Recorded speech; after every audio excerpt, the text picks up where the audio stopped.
ओम। यहाँ पे प्रसंग चल रहा है, गाथा नंबर 104-5 हुई थी कल। तो मोक्ष मार्गी क्यों नहीं बन पाता है साधु या श्रावक, सम्यक्त विहीन क्यों होता है। तो पहले तो श्रावक हो या साधु हो, सज्जनता, भद्रता, मंद कषाय, ये बहुत आवश्यक है। सज्जनता ना हो, सम्यक दर्शन कहाँ से होगा। भद्रता ना हो, कषाय मंद ना हो, सम्यक दर्शन कहाँ से होगा। नारकी को सप्तम नरक में परम कृष्णलेशा में भी सम्यक दर्शन हो जाता है, लेकिन मनुष्य त्रेंच के लिए तो शुभलेशा चाहिए ना। जब तक प्रशस्त लेशा नहीं होगी, शुभलेशा नहीं होगी, तब तक सम्यक दर्शन का वो पात्र ही नहीं है। शुभलेशा कब होगी? जब उसका आचार विचार शुद्ध होगा, परिणामों में निर्मलता होगी। सज्जन दूसरे की संपत्ति को देख करके, उन्नति को देख करके, अभ्युदय को देख करके प्रसन्न होता है। दुर्जन व्यक्ति दूसरों को कष्ट में पड़े देख करके, विपत्ति में देख करके, उसकी हानि को देख करके, ह्रास को देख करके, उन्नति को देख करके खुश होता है। तो ये कई चीज़ हमें स्पष्ट ही दिखाई देती हैं। ईर्ष्या हो रही है, प्रतिस्पर्धा, इस तरह का आचार विचार है कि वो तो बहुत स्थूल हो गया कि जिसको अच्छा शास्त्रों का ज्ञान है, पूर्वापर समझता है जो हानि लाभ को, वो भी कह सकता है कि ये सम्यक दृष्टि नहीं है। इसलिए अपनी बुद्धि में जो आ रहा है कि ये गलत है, वो काम भी नहीं जोड़ पा रहा है सामने वाला। फिर जो दूसरों की बुद्धि में भी आ रहा है, तब तो बहुत स्थूल हो गया। मनुष्य हो आप, आत्मार्थी को, सम्यक दृष्टि को। अब आप कोई दृष्टांत ले लो महापुरुषों के कि उन्होंने भी जुआ खेला पांडवों ने, या ग्रंथ में कोई चीज़ लिखी है, अब आप छल के रूप में उसको ग्रहण करोगे तो वो तो छायक सम्यक दृष्टि थे, उनका तो चरम शरीरी तद्भव मोक्षगामी थे, मोक्ष जाना निश्चित था। जिस समय उनको सम्यक दर्शन हुआ था उसकी कैसी लेशा थी, कैसी परिणाम आचार विचार थी, तो अपन को नहीं मालूम। आप छायक सम्यक दर्शन होगा, इसके बाद की प्रवृत्ति देख रहे हो। जिस समय उत्पन्न होता है सम्यक दर्शन, उस समय की प्रवृत्ति देखनी चाहिए ना,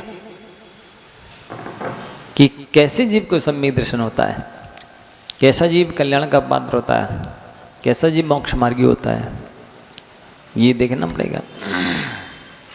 इसलिए कभी भी हो, अपना भला करना है, उत्थान चाहिए है, कल्याण करना है, तो आप जो तद्भव मोक्षगामी चरम शरीर या छायक सम्यक दृष्टि हैं, उनके आचार विचार को नहीं देखो, क्योंकि वो छायक बन चुका है। अब छायक सम्यक दर्शन छोड़ता नहीं है। छपसम सम्यक दर्शन, उपसम सम्यक दर्शन कभी भी छूट सकता है। पहली बात तो अपने सम्यक दर्शन का ही निश्चय निर्णय नहीं है। दूसरी बात हो भी जाए तो छपसम सम्यक, औपसमिक छपसमिक होगा, उसके छोड़ने में देर नहीं लगती है। इसलिए अपने को तो बहुत समझ संभल कर चलने की ज़रूरत है। जो आचार विचार, जो योग्यता आचार्य भगवंतों ने कही है, ये अष्टावनिष्ठ दुष्टर दूरता यत्ना नियमोनि परिवर्ज्य जिन धर्म देश नाया भवंती पात्राणी शुद्ध धिया। जो 5 उदंबर 3 मकार के त्यागी हैं, अर्थात अवक्ष के त्यागी हैं, बेदेशना के पात्र होते हैं। तो अपन को तो वही लक्षण मान के चलना होगा कि हम अपने जीवन में कोई अवक्ष नहीं खाएं, अन्याय नहीं करें, अनैति नहीं करें, तब हमारी भूमिका बनेगी। तो और दान दें, दान का महत्व किसके साथ है? सम्मान के साथ। दान की नहीं, सम्मान पूर्वक देने वाले दान की कीमत है। और रण में विजय प्राप्त करने की नहीं, इंद्रिय विजय प्राप्त करने का महत्व है। कौन सी विजय हासिल करनी है? इंद्रिय विजय। इसी प्रकार अध्ययन के साथ आचरण का महत्व है। आपने अध्ययन किया पर आचरण में कितना आया, आपके जीवन में कितना उतरा, महत्व उस बात का है। आचरण को महत्व देना चाहिए। सारे गुणों में आत्मा के संयम गुण महत्वपूर्ण है। कौन सा गुण? संयम गुण महत्वपूर्ण है। उसे प्रथम अपना लक्ष्य बनाना चाहिए। वो वस्तुतः देखा जाए फाउंडेशन भी है, महल भी है, शिखर भी है और कलश भी है। संयम, उससे ही मोक्ष मार्ग की शुरुआत होनी है, उसी से मोक्ष मार्ग का अंत होना है। तो शास्त्र अध्ययन के साथ आचरण का महत्व है। पंडित वही कहलाए, आचारवान सा पंडिता।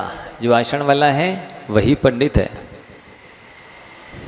और बोलने वाला महान नहीं होता, हित में लगाने वाला महान होता है।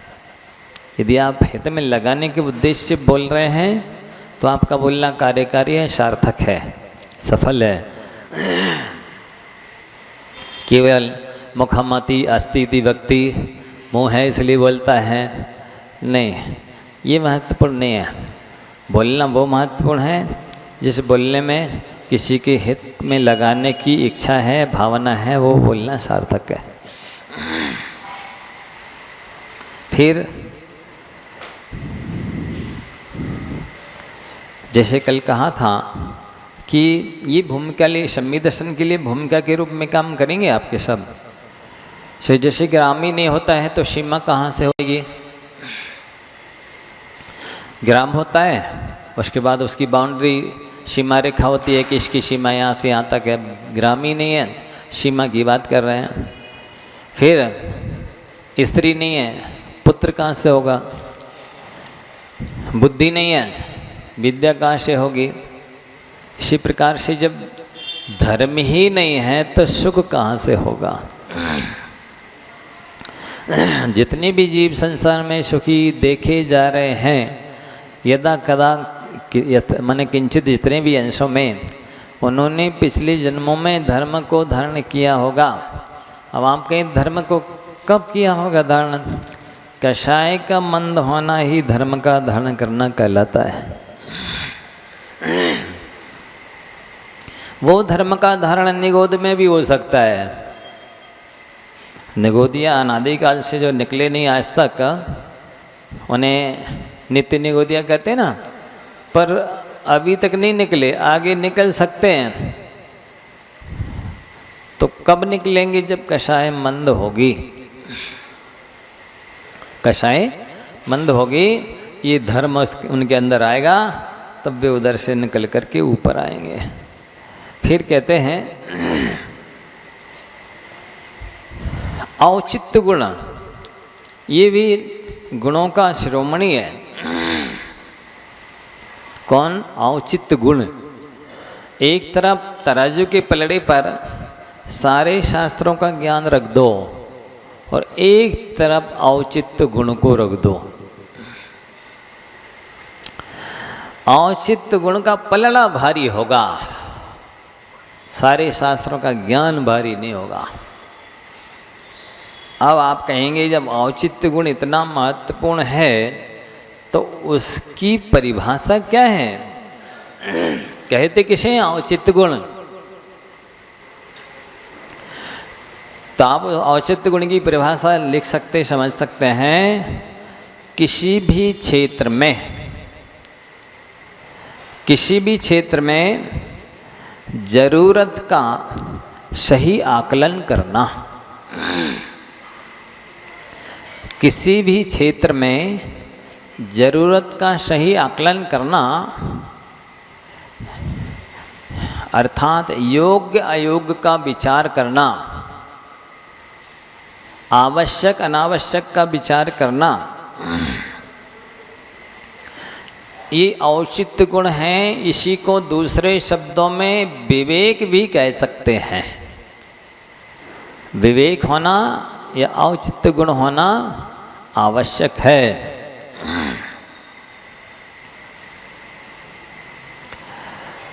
और दूसरी परिभाषा और आपको बता सकते हैं, बता देते हैं। दान तथा प्रिय वचनों के द्वारा किसी को संतुष्ट ना कर पाना,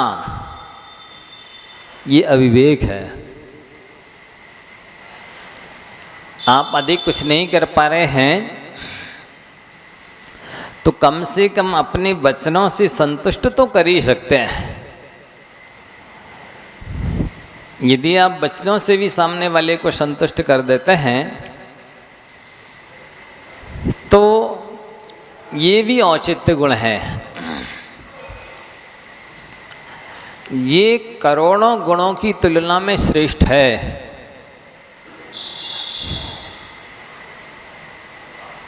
इस औचित्य गुण के बिना बाकी के गुणों की राशि विष के तुल्य प्रतीत होती है। औचित्य गुण नहीं है, बाकी करोड़ों गुण हैं तो वो विष के समान हैं। इसलिए ये गुण अपने अंदर अवश्य आना चाहिए। यद्यपि ये गुण भी शास्त्रों के स्वाध्याय करने से ही और सत्संगति करने से आएगा। शास्त्रों के स्वाध्याय के साथ साथ सत्संगति से बहुत जल्दी औचित्य गुण आता है। किस द्रव्य में, किस क्षेत्र में, किस काल में, किस भाव में हमें कैसा बर्तन करना है, ये बहुत कम लोगों में पाया जाता है। औचित्य गुण माना कि आपके पास व्यवस्था नहीं है, माना कि यार हरदम सक्षम नहीं रहते किसी का आतिथ्य करने में, किसी को समय देने में, लेकिन मीठे वचन तो कभी भी बोले जा सकते हैं। मीठे वचनों से भी आप संतुष्ट नहीं कर सके, मुस्कान से भी आप संतुष्ट नहीं कर सके, आँखों से इसने प्रदर्शन करके भी संतुष्ट नहीं कर सके, तब फिर आप कैसे सही में, कैसे विवेकी हैं, कैसे ज्ञानी हैं? ये चीज़ आनी चाहिए। कई लोग मीठे वचन भी नहीं दे पाते हैं, मुस्कान भी नहीं दे पाते हैं, आँखों से इससे भी नहीं झरा पाते हैं। जब ये गुण नहीं, इसका मतलब है कि अंदर में अविवेक है, कषाय की तीव्रता है। इसलिए तो वो लिख रहे हैं कि सम्यक से विहीन होते हैं ऐसे लोग। जब आप में बाहर कुछ कुशलता भी नहीं है, सभ्यता भी नहीं है, तब धर्म कहाँ से आएगा? पहले व्यक्ति नैतिक हो, व्यवहारिक हो, फिर धार्मिक हो। व्यवहारिकता और नैतिकता के बाद ही धार्मिकता आती है ना। जैसे कहते पहले अब हम इंसान हैं, उसके बाद में इंसानियत आए, फिर हम जैन हैं, जैनत्व आए। इंसानियत ही नहीं है तो जैनत्व कहाँ से आएगा? और जैनत्व भी नहीं है तो सम्यक दर्शन कहाँ से आएगा? ये समझना है। अब आगे गाथा नंबर 106 है। चम्मट्ठी मंस लव लुद्धो शुण हो गज्जे मुनिम दिठा जय तय पाविठो सो धम्मिठम दिठा गरी अठो। चम्मट्ठी मंस लव लुद्धो शुण हो गज्जे मुनिम दिठा जय तय पाविठो सो समधम मिठम दिठा गई अठो। बोलो।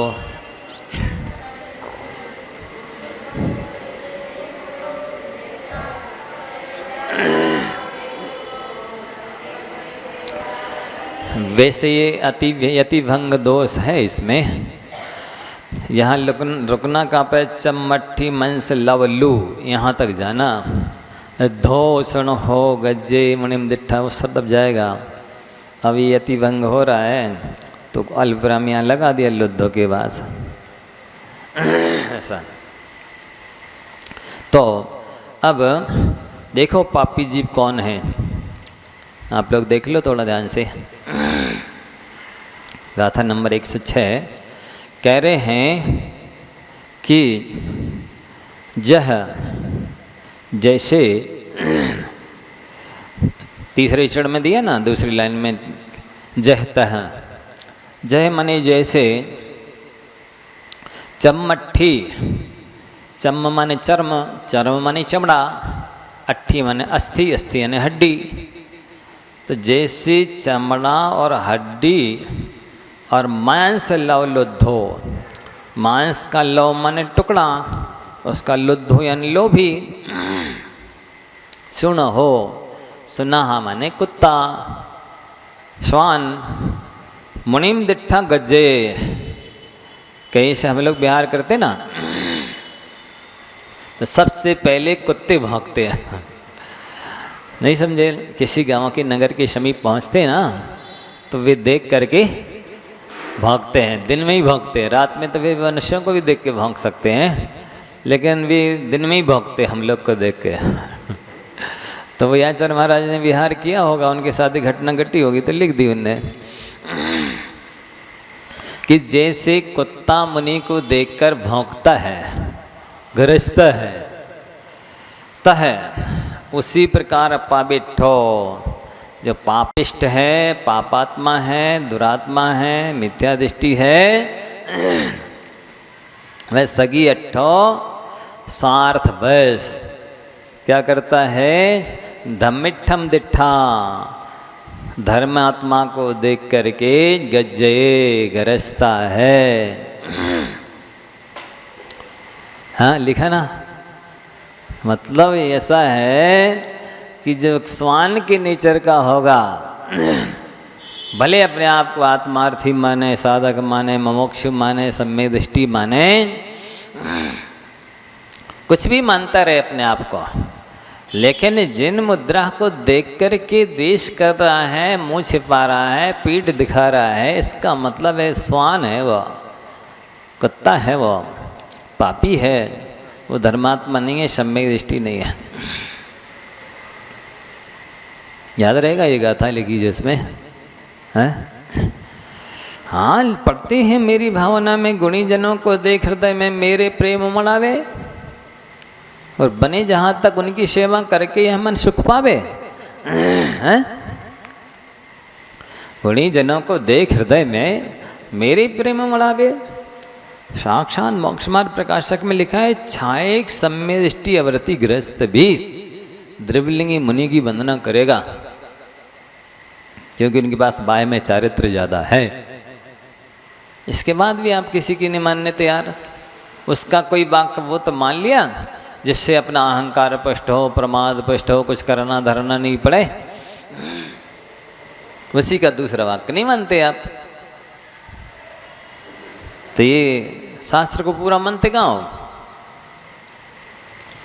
व्यवहाराभास पढ़ लिया जिसमें क्रियाकांड का निषेध किया है या निंदा की है, निश्चयाभास को महत्व भी नहीं दे रहे कि जो निठल्ले जो बैठे हैं ये भी मिथ्या दृष्टि है, अपने कर्तव्य का पालन जो नहीं कर रहे हैं वे निश्चयभासी हैं। उसी में लिखा मोक्ष मार्ग प्रकाशक में निश्चयभास है, वह उसको नहीं पढ़ेंगे, पढ़ाएंगे व्यवहाराभास को पढ़ाएंगे विशेष रूप से। हम तो मोक्ष मार्ग प्रकाशक से खंडित कर देंगे, एक भी वाक्य नहीं मिला पाएंगे, वो किसी भी चीज़ की सिद्धि नहीं कर पाएंगे। घोषणा करते हैं, क्रमबद्ध पर्याय है, सब कुछ देखा है भगवान ने, 3 लोक 3 काल को। एकांत से ऐसा मानना गौमटसार कर्मकांड गाथा नंबर 886, उसको नियतवाद एकांत मिथ्यात्व का है। सब मिथ्या सिद्ध कर देंगे, आगम में लिखा हुआ है, इसके बाद भी नहीं मानते। तो यहाँ कितनी उपमा दे रहे आचार्य महाराज खुद ही कि जड़ जिस प्रकार से सुनह माने कुत्ता मुनि को देखकर भौंकता है, वैसे ही जो स्वार्थी मतलब धर्मात्मा का वेश धारण करता है अथवा दूसरी धर्मात्मा को देख कर के भौंकता है, निंदा करता है। वस्तुतः निंदा करना ही भौंकना है, उपेक्षा करना, पीठ दिखाना, उनकी यथाय भगत नहीं करना, विनय नहीं करना, सेवा नहीं करना, ये भौंकना ही है। आप किसी भी आगम को नहीं मान रहे, गुणीजनों को देख हृदय में हो, चाहे मेरी भावना हो, चाहे मोक्ष मार्ग प्रकाशक हो, शमेशार हो, कुंदकुंद स्वामी कोई पूरा नहीं मान रहे। मोर भी देख लो आप, जैसे अन्य लोग, इतर लोग देख करके मुँह टेढ़ा करते हैं या नहीं समझते महत्व इस जिनलिंग का, वैसे आप महत्व नहीं दे रहे, तो उनमें और आप में अंदर क्या है।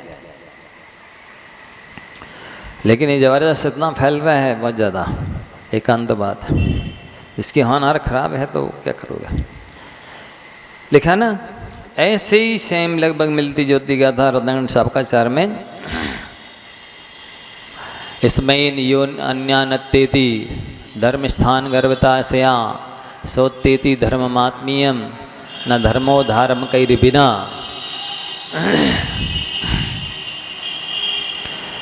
जो अहंकारी अपने अहंकार वश दूसरे धर्मात्माओं का अपमान करता है, वह सच्चे मायने में धर्मात्मा का अपमान नहीं कर रहा, वो आत्म धर्म का अपमान कर रहा है, जिनेन्द्र भगवान का अपमान कर रहा है। सोत्तेति, अत्येति माने अपमानित करता है। धर्म आत्मीयम, आत्मीयम धर्मम, अपने धर्म को। क्यों? न धर्मो धर्म कैर बिना, धर्मात्माओं के बिना धर्म होता ही नहीं है। आप तुले हुए हैं, पीछे पड़े हुए हैं धर्मात्माओं का अभाव करने के लिए। आप धर्मात्माओं का अभाव नहीं कर रहे हैं, धर्म का अभाव कर रहे हैं। क्योंकि इन्हीं धर्मात्माओं के बल पे तो धर्म चलना है। पंचम काल के अंत तक जब तक साधु रहेंगे तभी तक धर्म रहने वाला है। जैसे ही साधुओं का अभाव होगा, धर्म का अभाव हो जाएगा, अग्नि का अभाव हो जाएगा। ऐसा लिखा है। तो अग्नि है, इसका मतलब धर्म है, साधु हैं। तो धर्मात्माओं को बढ़ाना ही धर्म को बढ़ाना है। धर्मात्माओं की सेवा पूजा ही धर्म की सेवा पूजा है, स्पष्ट लिखा है शास्त्रों में। इसलिए लोगों के पास बुद्धि तो है नहीं, विवेक तो है नहीं, दूसरों के जैसा कह दिया वैसे ही मान लेते हैं। उन्होंने पढ़े भी नहीं शास्त्र कि कहाँ कौन से शास्त्र में क्या लिखा है। तो ये हो रहा है। तो यहाँ लिख रहे हैं, ये दोनों गाथा याद रखेंगे ना आप लोगों को। रत्नकंड शापकाचार्य की शायद 27 नंबर की गाथा है। इसमें यो नन्यानत्तेति धर्म स्थान गर्भताशया शोत्तेति धर्म आत्मीयम न धर्मो धर्म के बिना। धर्मात्माओं का अपमान धर्म का अपमान है, और धर्म का और जिनेन्द्र भगवान का और स्वयं के आत्म धर्म का अपमान है। समझ रहे हो? आत्म धर्म का अपमान है। किसकी उपेक्षा कर रहा हो? अच्छा दृष्टांत दिया इन्होंने, सुनह का, कुत्ते का है। वाकई में सारे जानवर नहीं भौंकते। हम लोग कहीं से भी निकल जाएं, कोई बकरा है, कोई बैल, कोई गाय, कोई दूसरा सुअर, कोई भी जानवर नहीं देख करके ना भी मने इस तरह भौंकता। केवल कुत्ते अवश्य भौंकते हैं जहाँ कहीं से निकलते हैं। इसी तरह जो भी साधु को देखकर निंदा करता है, विनय नहीं करता, सेवा नहीं करता है, बहुमान नहीं देता है, वो उसी जाति का है, अर्थात मिथ्या दृष्टि है, अज्ञानी है, दीर्घ संसारी है। वो ऐसा समझना चाहिए। तो जिस प्रकार से नीति से रहित नेता, नीति ये लिख लो, नीति से रहित नेता ये कोई वैल्यू नहीं है।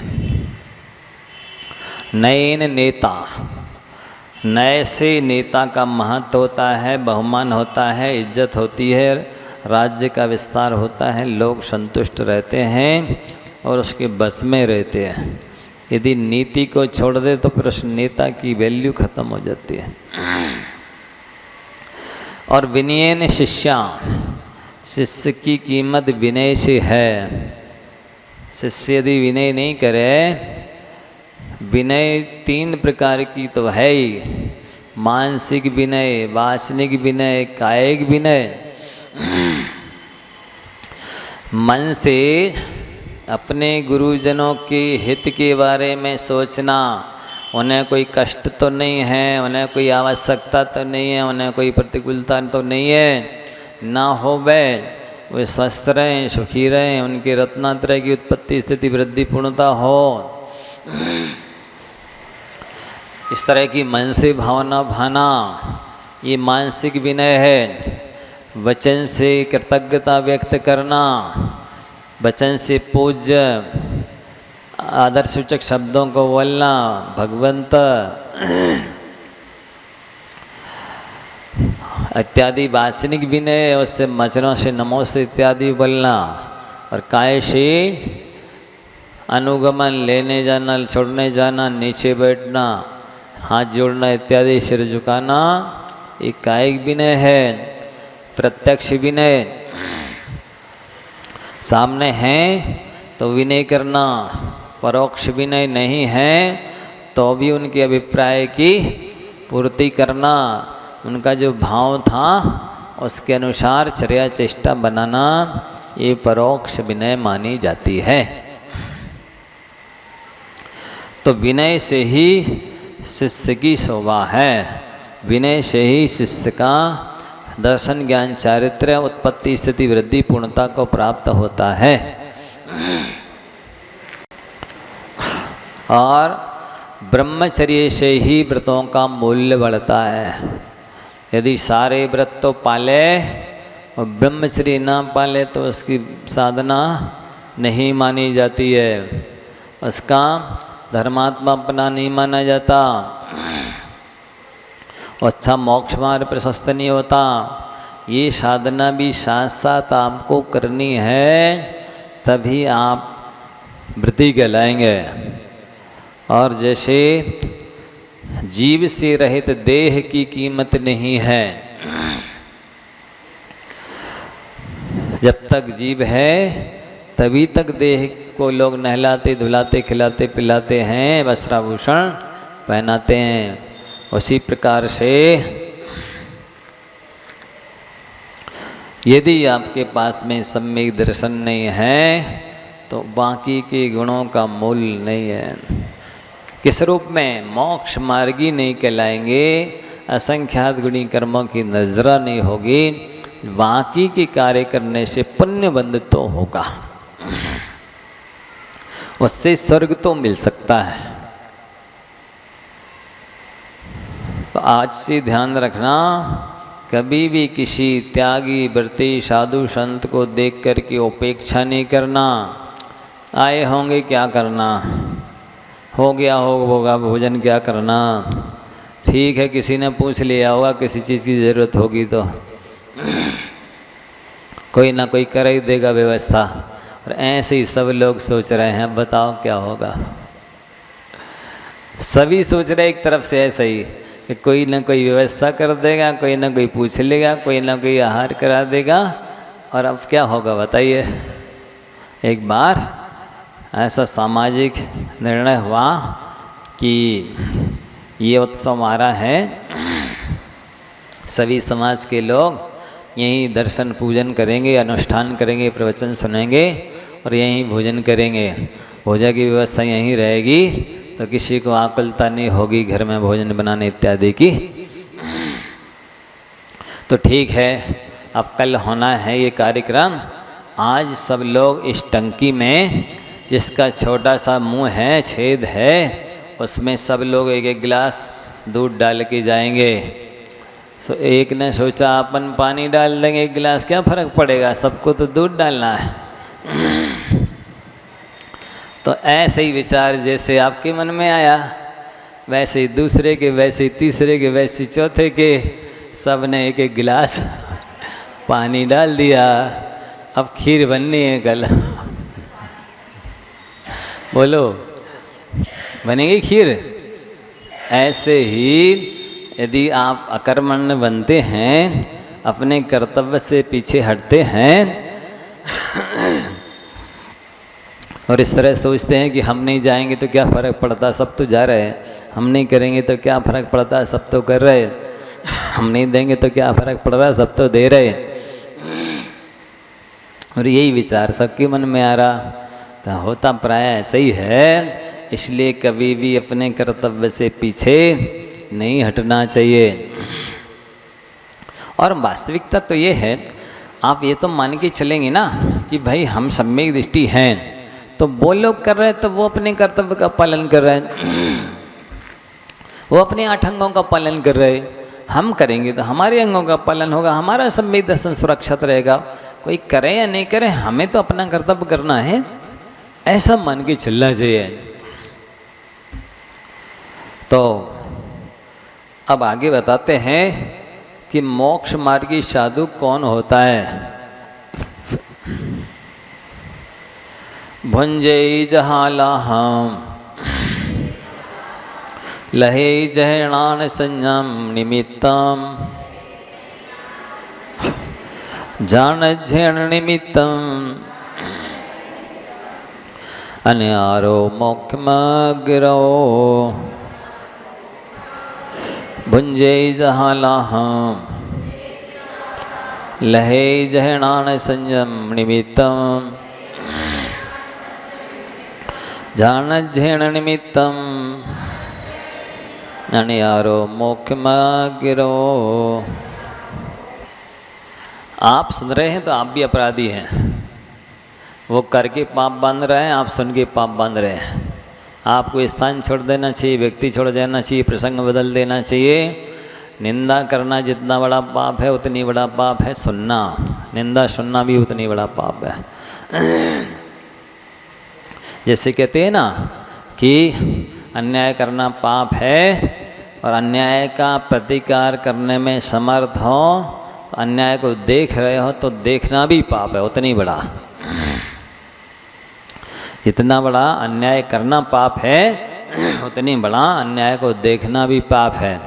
लेकिन बस इतना ध्यान रखना कि अपनी कुवत देख लेना। यदि आप प्रतिकार कर सकते हो स्वयं को सुरक्षित रख करके तो प्रतिकार करो, अन्यथा वहाँ से दूर हट जाओ, देखो नहीं उस अन्याय को बस। ऐसा है, प्रसंग बदल देना चाहिए, स्थान छोड़ देना चाहिए, उस व्यक्ति को छोड़ देना चाहिए।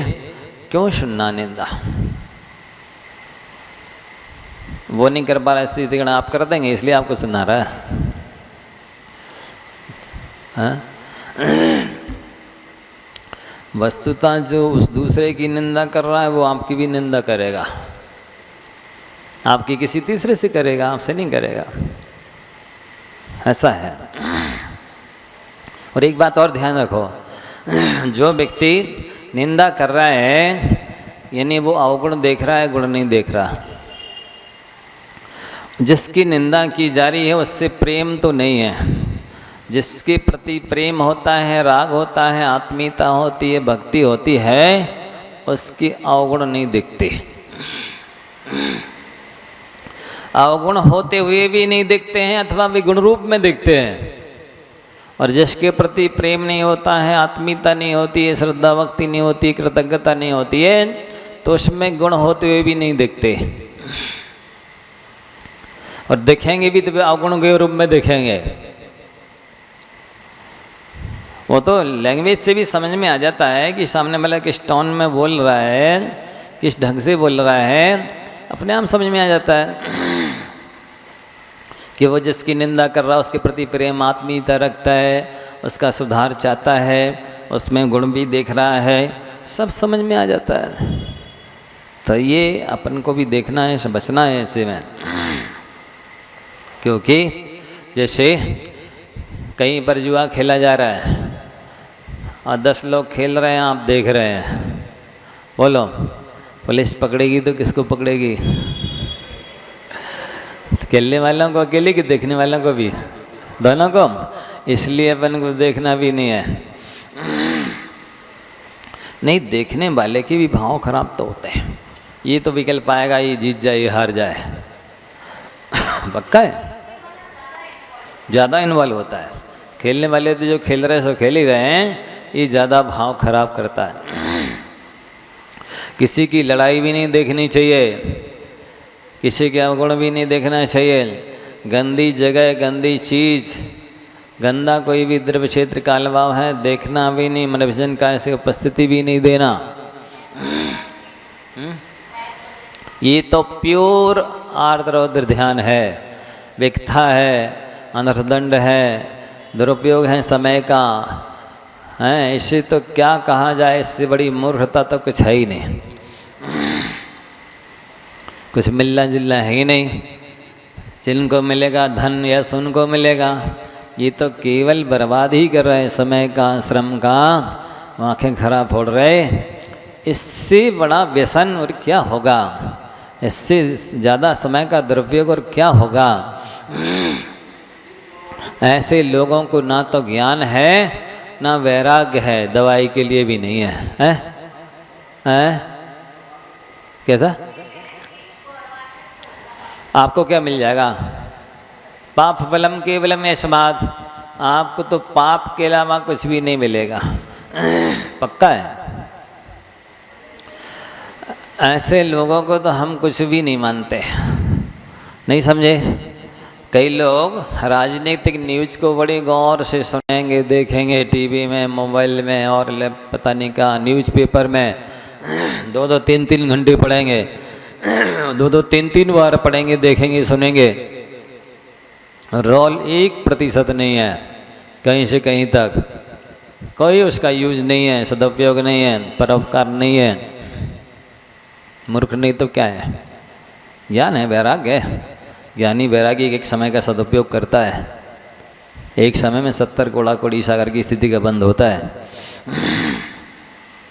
1 मिनट में असंख्यात आवली होती है, एक आवली में असंख्यात समय होते हैं, और एक समय में 70 कोड़ा कोड़ी से बन सकती है। चरित्र मोहि चत्तालम, चारित्र मोहिनी कर्म की 40 कोड़ा कोड़ी सागर की स्थिति का बंद हो सकता है। समय की निर्जरा करनी की कर्मों की निर्जरा करनी है? बताइए। कर्मों की निर्जरा करनी है। अरे ये मानव जीवन तो इतना दुर्लभ है, इसके एक एक समय को दीपावली की तरह मनाया जाए तो कम है।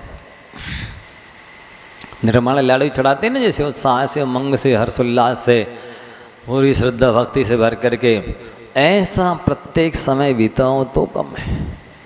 इतना कीमती है, इतना मूल्यवान है, इतना दुर्लभ है ये मनुष्य पर्याय का क्षण। इसको विकथा में कम घुमाना तो महामूर्खता है, महाज्ञान है, तीव्र कसाय है, तीव्र मिथ्यात्व है, दीर्घ संसार है। इससे ज़्यादा और कुछ भी नहीं है। तो अरे तो सोचो, विचार करो कि कैसे तो ये स्वतंत्रता मिली। कहाँ पिंजड़े में बंद रहे, बंधनों में रहे, कुछ भी नहीं कर सके स्वतंत्रता से। कहाँ अंडे में बंद रहे, कुछ भी नहीं देख सके, सुन सके, कर सके, हैं? कहाँ जेलों में पड़े जीव हैं जिनको आजीवन कारावास।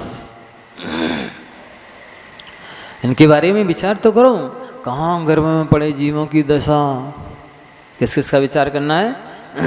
गर्भ में पड़े, अंडे में पड़े, पिंजड़े में पड़े, जेलों में पड़े, कोमा में गए, हाँ, उन जीवों की दशा देखो। और एक इंद्रिय से लेकर रसायनी पंचेंद्रिय तक के जीवों के बारे में विचार करो। मन ही नहीं है, 1% मोक्ष मार्ग के पात्र नहीं है, सम्य दर्शन के पात्र नहीं है। आत्म कल्याण के बारे में 1% नहीं सोच सकते, कुछ नहीं कर सकते। अब बुद्धिपूर्वक कोई मंद कषाय हो जिसमें आयु बंधे, और मनुष्य आयु बंध जाए तो बंध जाए, निकल आए, अन्यथा तो अवसर ही नहीं है बुद्धिपूर्वक कुछ भी। पंचेंद्री भय, सैनी भय, तो भी पागल खानों में, ग्वालियर में, आगरा वगैरह में देखो कितने पागल खाने, कितने भरे पड़े। कई अनाथ आश्रम में पड़े हैं, दीनहीन, असहाय। ऐसे जीवों का विचार करो, उनको कोई अवसर नहीं है कल्याण का। आपको सौभाग्य से अवसर मिला है, आप ऐसे काम कर रहे हैं निष्प्रयोजन के। इससे ज़्यादा और अर्थदंड क्या होगा? इससे ज़्यादा अपव्यय समय का क्या होगा? इससे बड़ा दुर्ध्यान क्या होगा? ये आर्त ध्यान है, रौद्र ध्यान है, अपद ध्यान है, खोटा ध्यान है, बिल्कुल हर चीज़ का दुरुपयोग है। क्या मिलने जाने वाला है? हाँ, इसलिए अपने एक एक समय का सदुपयोग करो। जैसे ही समय मिले स्वाध्याय करो, नई अनुकूलता जाप करो, चिंतन करो, इस खुली किताब को पढ़ो।